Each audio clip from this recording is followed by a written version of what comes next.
Chapter 21. Then the Lord did exactly what he had promised.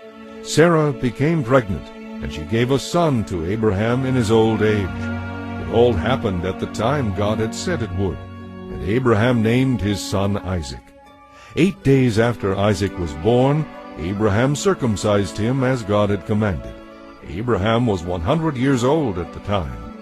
And Sarah declared, "God has brought me laughter. All who hear about this will laugh with me. For who would have dreamed that I would ever have a baby? Yet I have given Abraham a son in his old age."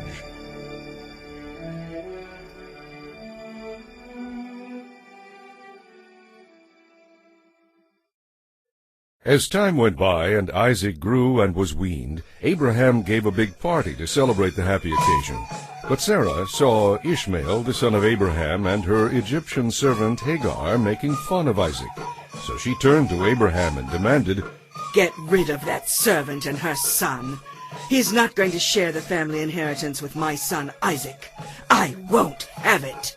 This upset Abraham very much because Ishmael was his son. But God told Abraham, "Do not be upset over the boy and your servant wife. Do just as Sarah says, for Isaac is the son through whom your descendants will be counted. But I will make a nation of the descendants of Hagar's son, because he also is your son." So Abraham got up early the next morning, prepared food for the journey, and strapped a container of water to Hagar's shoulders. He sent her away with their son, and she walked out into the wilderness of Beersheba, wandering aimlessly. When the water was gone, she left the boy in the shade of a bush. Then she went and sat down by herself about 100 yards away. "I don't want to watch the boy die," she said, as she burst into tears. Then God heard the boy's cries, and the angel of God called to Hagar from the sky, "Hagar, what's wrong? Do not be afraid. God has heard the boy's cries from the place where you laid him. Go to him and comfort him, for I will make a great nation from his descendants." Then God opened Hagar's eyes, and she saw a well. She immediately filled her water container and gave the boy a drink. And God was with the boy as he grew up in the wilderness of Paran. He became an expert archer, and his mother arranged a marriage for him with a young woman from Egypt. About this time Abimelech came with Phicol, his army commander, to visit Abraham. "It is clear that God helps you in everything you do," Abimelech said. "Swear to me in God's name that you won't deceive me, my children, or my grandchildren.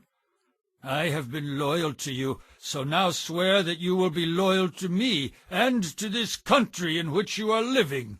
Abraham replied, "All right, I swear to it." Then Abraham complained to Abimelech about a well that Abimelech's servants had taken violently from Abraham's servants. "This is the first I've heard of it," Abimelech said. "and I have no idea who is responsible. Why didn't you say something about this before?" Then Abraham gave sheep and oxen to Abimelech, and they made a treaty. But when Abraham took 7 additional ewe lambs and set them off by themselves, Abimelech asked, "Why are you doing that?" Abraham replied, "They are my gift to you as a public confirmation that I dug this well." So ever since, that place has been known as Beersheba, well of the oath, because that was where they had sworn an oath. After making their covenant, Abimelech left with Phicol, the commander of his army, and they returned home to the land of the Philistines. Then Abraham planted a tamarisk tree at Beersheba, and he worshipped the Lord, the eternal God, at that place. And Abraham lived in Philistine country for a long time.